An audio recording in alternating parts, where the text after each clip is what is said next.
Paulo Dybala berpeluang tolak perpanjangan kontrak dari Juventus. Paulo Dybala dilaporkan berpeluang menolak perpanjangan kontrak dari Juventus. Hal ini disebut bakal dilakukan Dybala andai gajinya dipangkas oleh si nyonya tua. Kontrak Dybala bersama Juventus tersisa hingga akhir musim ini, tepatnya pada Juni 2022. Pihak Paulo Dybala dengan si nyonya tua dikabarkan sudah melakukan negosiasi terkait kontrak baru. Kesepakatan antara dua belah pihak terkait kontraknya dilaporkan telah tercapai. Dybala bakal memperpanjang kontraknya hingga 2026 dengan gaji 10 juta euro per tahun. Namun menurut La Gazzetta dello Sport, pihak Juventus disebut berubah pikiran awal pekan ini. Bianconeri siap menarik tawaran di atas dan menggantikannya dengan proposal yang baru. Juventus bakal mengajukan tawaran perpanjangan kontrak baru dengan gaji Dybala bakal tetap di angka 7,3 juta euro per tahun. Juventus bahkan bisa menurunkan gaji Dybala dalam penawaran kontrak teranyar mereka. Adapun hal ini dilakukan dikarenakan Juve tengah berusaha melakukan penghematan akibat krisis keuangan yang sempat melanda mereka. Perubahan sikap Juventus ini juga tak lepas dari faktor kebugaran Dybala. Paulo Dybala masih sering diterpa cedera yang membuatnya kerap kali absen membela Juventus. Penyerang asal Argentina ini sudah absen dalam 6 laga Juventus di Serie A pada musim ini akibat cedera. Situasi ini membuat Paulo Dybala dilaporkan siap untuk menolak tawaran kontrak anyar dari Juventus. Penyerang yang berusia 28 tahun ini siap membuka penawaran untuk klub lainnya. Dybala bakal pergi secara gratis ke klub lain jika menolak perpanjangan kontrak dari Juventus. Andai hal ini terjadi, Dybala akan mengakhiri pengabdiannya selama 6 musim di Juventus. Paulo Dybala merapat ke klub Turin dari Palermo pada musim panas 2015 dengan nilai transfer sebesar 41 juta euro. Ia kemudian menjelma menjadi andalan Juventus di lini depan. Peran Dybala masih cukup vital untuk Juventus di musim ini meski kerap dibekap oleh cedera. Ia bisa bikin 9 gol dan 4 assist di musim ini.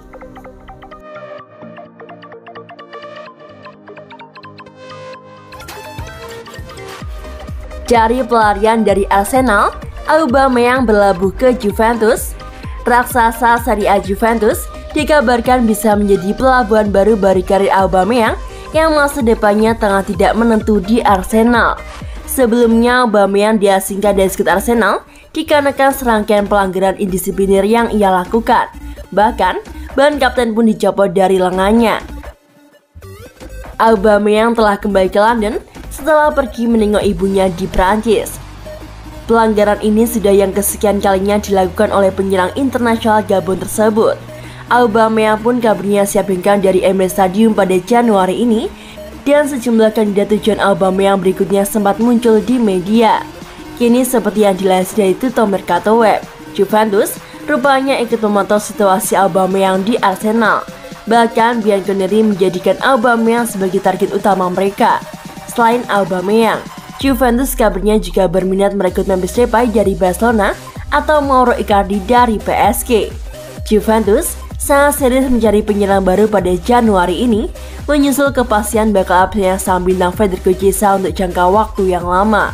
Chiesa mengalami cedera ACL kala Juventus mengalahkan tuan rumah AS Roma 4-3 pada akhir pekan kemarin. Musim Chiesa pun divonis sudah berakhir. Aubameyang menjadi opsi paling masuk akal bagi Juventus. Selain ulung ketika dipasang menjadi ujung tombak, Aubameyang juga cakap bermain melebar di kedua sisi sayap.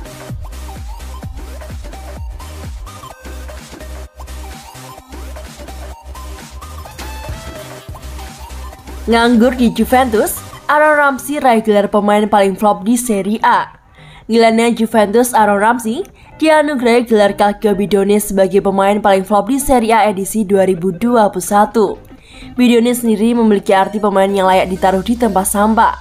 Ramsey bergabung dengan Juventus sejak musim panas 2019 lalu. Kala itu ia direkrut secara gratis menyusul habisnya kontrak sang gelandang bersama dengan Arsenal. Ramsey kesulitan mendapatkan menit bermain reguler di Juventus semenjak kembalinya Massimiliano Allegri ke kursi Allenatore.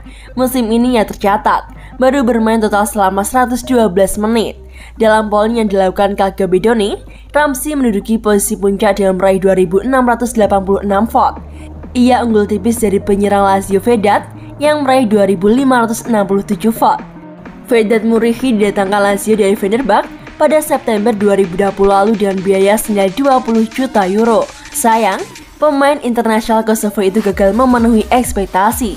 Bahkan pemain yang berusia 27 tahun itu tetap menjadi pemain cadangan ketika sang penyerang utama Ciro Immobile mengalami cedera. Muriqi tercatat hanya mencetak 2 gol dalam 48 laga bersama dengan Lazio. Juventus kembali mengirimkan pemainnya di podium lewat gelandang Arthur Melo yang menempati peringkat ketiga dengan perolehan 1.794 suara. Arthur dihargai 76 juta euro plus bonus sekali datangkan dari Barcelona dalam skema pertukaran pemain dengan Miralem Pjanic pada musim panas 2020 lalu. Arthur pun lebih banyak duduk di bangku cadangan dan belakang ini gencar digosipkan bakal hengkang menuju Arsenal.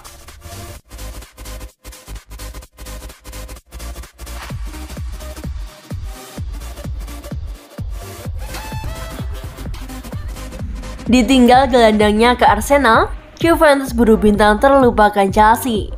Juventus berniat mendatangkan gelandang Chelsea Ruben Loftus-Cheek seiring merapatnya Arthur Melo ke Arsenal di bursa transfer Januari ini. Juventus terbilang pasif di bursa transfer Januari ini. Saat tim lain seperti AS Roma sudah memboyong 2 pemain baru, Bianconeri belum mendatangkan satupun bintang anyar. Meski demikian, situasi ini diyakini bakal segera berubah. Pasalnya dilansir oleh Daily Mail, tim asuhan Massimiliano Allegri mulai bergerak untuk mendatangkan bintang terpinggirkan Chelsea. Sosok yang dimaksud adalah Ruben Loftus-Cheek. Juventus disebut ingin memboyong pemain Inggris itu dengan status pinjaman hingga akhir musim. Nantinya, Ruben Loftus-Cheek diproyeksikan untuk menggantikan Arthur Melo yang bakal segera hengkang usai menjadi buruan utama Arsenal di bursa transfer Januari ini. Di sisi lain, meski berstatus sebagai alumni akademi, Ruben Loftus-Cheek kesulitan menembus skut utama Chelsea. Musim lalu, sang gelandang bahkan dipinjaman ke Fulham di mana ia akhirnya gagal menyelamatkan klub tersebut dari degradasi. Adapun penampilan Ruben Loftus-Cheek musim ini sendiri terbilang cukup baik. Ia sukses mencetak 3 assist dari 20 penampilan di semua kompetisi. Meski demikian, manajer Chelsea Thomas Tuchel tak menganggapnya sebagai salah satu pemain kunci. Terbukti dari 20 penampilannya, 11 diantaranya dijalani sebagai pemain pengganti.